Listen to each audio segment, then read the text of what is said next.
Hey guys, Ryan here for Bender Wins. Hope everyone's doing well today. Today we have your daily free pick. And by pick, I mean picks. Again, three plays for you guys today. So, yesterday, we had a couple hockey games. The first game, we had Buffalo Sabres plus 165 over the Pittsburgh Penguins. They won handily. They outplayed them most of the game. There's a little stretch where Pittsburgh started to light it up, but for the most part, Buffalo just dominated start to finish. Again, guys, I go back to this a lot. Outside of like the bankroll management, which I'm constantly preaching to you guys, it's so important to set aside the mindset of I need to win games. It's really ultimately not important, believe it or not. What's important is finding games that have value in them. So at 165, was that a 50-50 proposition yesterday? Did we have a 50% chance to win that game? Probably not. In all honesty, we probably didn't have a 50% chance, but that's okay.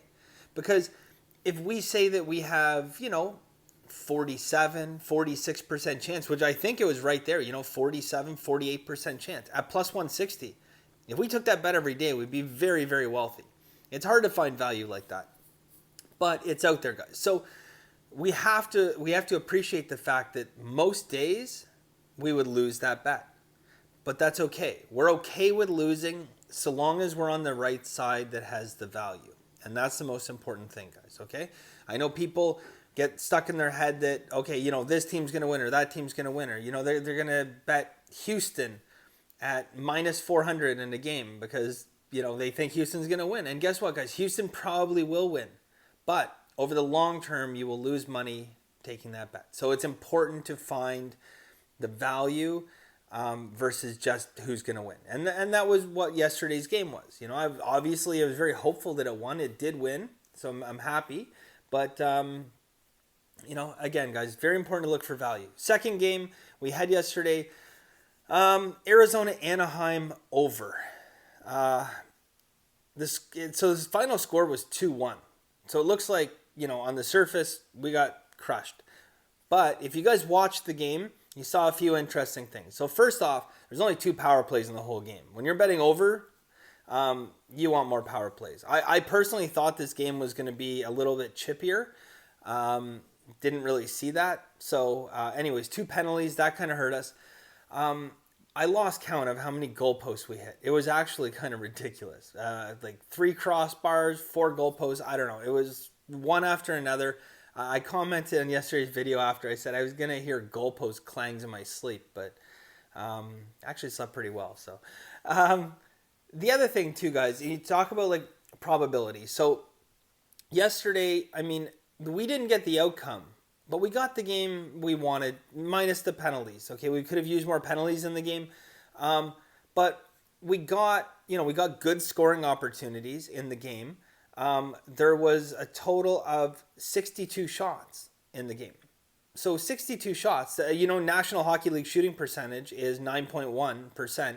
Now that's a blended shooting percentage because 9.1 is the overall shooting percentage, but a lot of those shots yesterday were from forwards. You get more shots from defensemen on penalty or on power plays and stuff. We didn't have many power plays, so not a lot of shots from defense. So probably a blended shooting rate for yesterday's game could have been up over 10%, but that's okay. Either way, we would have expected, just based on the shots on goal yesterday, not the posts or anything like that, just the actual saves made, we would expect 5.64 goals to be scored in that game, just based on National Hockey League shooting percentage.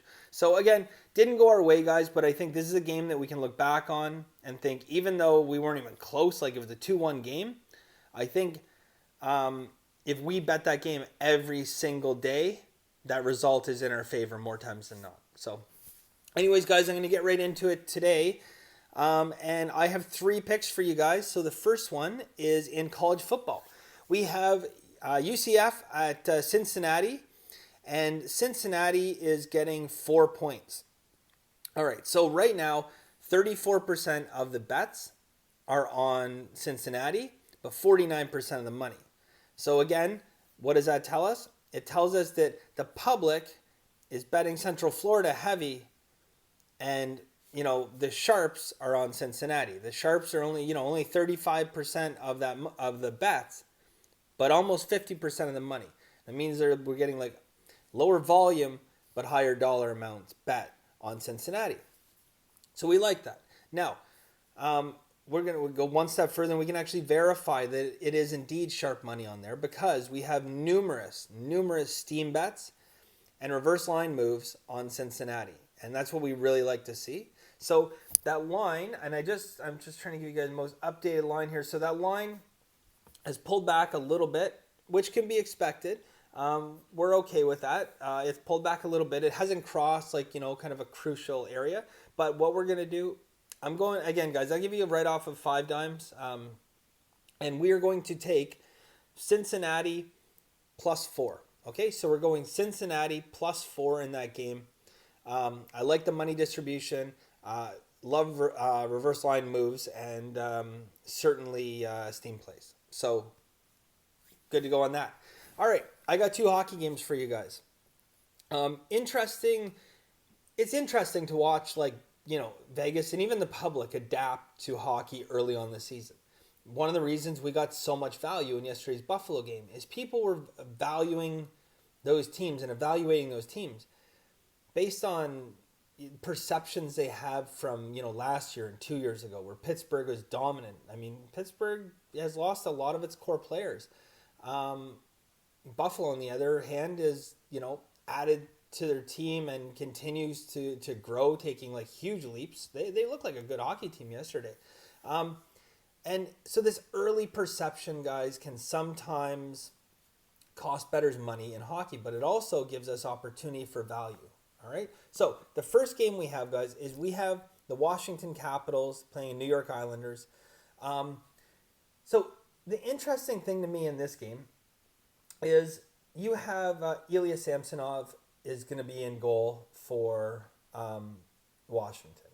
Okay. So it's not going to be Braden Holtby, their starter. It's going to be a backup goalie, and it's his first ever NHL start. So a little bit about Ilya Samsonov. He's a former KHL goalie, so he played in the KHL. He's still a young goalie. Played in the KHL, did phenomenally well in the KHL, very, very well. He was on a good team, but still, even that being said, even being on a good team, he did very, very well. But when he came over, made that transition to North American hockey, played in the American Hockey League last year, and he didn't do well. Not at all. I don't know if he just didn't properly adjust to it or whatever, but NHL is obviously a very different game than KHL, but I think in this particular game, we're just gonna fade the rookie goalie here who struggled North America. I think that Washington is not what Washington was. They're still a good hockey team, but they're not as dominant as they were 5-6 years ago. Ovechkin's getting up there. Backstrom, same thing. He's getting up there. Kuznetsov is suspended for a couple more games. So really, I like this opportunity for the Islanders to get their first win of the year at home. So I'm going to be taking New York Islanders -125 in that game. All right. So next game here, guys. Another interesting one, and it's just interesting kind of the matchup here, and going to discuss that as well. So we have Winnipeg playing the New Jersey Devils. All right, in New Jersey. So first and foremost, Winnipeg has their backup goaltender in. All right, so with that, I mean, he's not Brassett's not a terrible backup. He's actually a pretty good backup, but he is ultimately their backup goaltender. So it gives you a little bit of an edge there. I will admit the Devils goalie, Corey Schneider, has struggled over the past couple years. He's been kind of erratic, but I really look for him with a more solid defense in front of him to really have a bounce back year. Speaking of defense, they've added PK Subban. So PK Subban is a very dynamic and electric player. who can not only add some grit on the back line defensively, but also is a phenomenal puck mover. Okay, and when you have guys like Taylor Hall, the addition of Jack Hughes, like number 1 draft pick rookie Jack Hughes, having Subban in the back, being able to move the puck to these guys is going to open up a lot of scoring opportunities for them. Now, Winnipeg on the flip side, defense core was decimated. Okay, Winnipeg was one of the best teams in the league last couple years. I don't think they're going to make the playoffs, to be honest with you, this year. They have good scoring. They still have good scoring, but their defense has been decimated. Okay, their 4th string defenseman last year is now their 1st string defenseman. They lost to free agency. Dustin Byfuglien, their superstar defenseman, about a month before the season or 3 weeks before the season, decided he might want to retire and just took a leave of absence. I mean, he kind of left them high and dry, but whatever. It is what it is. So I think that people are still overvaluing Winnipeg's strength. I don't think they're that good. But I'm going to tell you guys one last thing, which is the biggest intangible in this game and will be this season until Vegas figures this out, until the public figures this out. So the public's looking and saying, okay, well, Taylor Hall is healthy for New Jersey. That's great. We got rookie Jack Hughes. Might take him a little while to get his, feel for the NHL. We got PK Subban. So good things are happening for the Devils. Let me tell you what the best thing to happen to the Devils is. Nikita Gusev. Ever heard of him? Probably not. Nikita Gusev is going to be a game changer for the New Jersey Devils. You don't hear about him on sports radio. You don't hear about him in the news. You don't read about him because most people don't know he exists. But here's the reality of Nikita Gusev. He's been playing in the KHL. The KHL is a difficult league to score in. It's much more defensive and a lot less offense than the NHL. So if I told you that only 3 players last year in the KHL got over a point a game, you might be a little shocked. One of those guys was Shipachyov. If you remember, he came and played for Vegas and won 1 or 2 games and then took off again. But I mean, he was like a legitimate superstar. Shipachyov got 68 points in 61 games, which was good for third overall in the KHL. Nikita Gusev last year got 82 points in 62 games to lead the KHL, to lead all KHL scorers in points last year. He's an absolutely dominant player who was under the radar. He got brought over, picked up by Vegas, and New Jersey paid a hefty sum to acquire him in the offseason. Guys, Nikita Gusev is not factored into these lines because, and I'll be perfectly honest with you, I'd be very surprised if many people in the desert of Las Vegas know who Nikita Gusev is, let alone the impact he's going to have on this team this year. So look for early value with the New Jersey Devils this year, guys. That being said, we are on the New Jersey Devils, taking the New Jersey Devils minus 145 at home. There is a lot of value still at minus 145, guys. Don't, have no illusion about it. The public is all over. Let me just get the latest update here. The public is all over Winnipeg in this game, guys. There's no sharp plays or anything to report in this game. This is a straight matchup game, guys. But believe me when I tell you, the Devils are a much better team than they were last year. And Winnipeg is a much, much worse team than they were last year. So look for a healthy Taylor Hall, additions of PK Subban, Jack Hughes, and the dominant newcomer, Nikita Gusev, to make the big difference in this game. And that's it, guys. So let me know what you guys think. We're back into hockey. With hockey, I can talk, beyond the numbers, and actually discuss, the ins and outs of the game itself.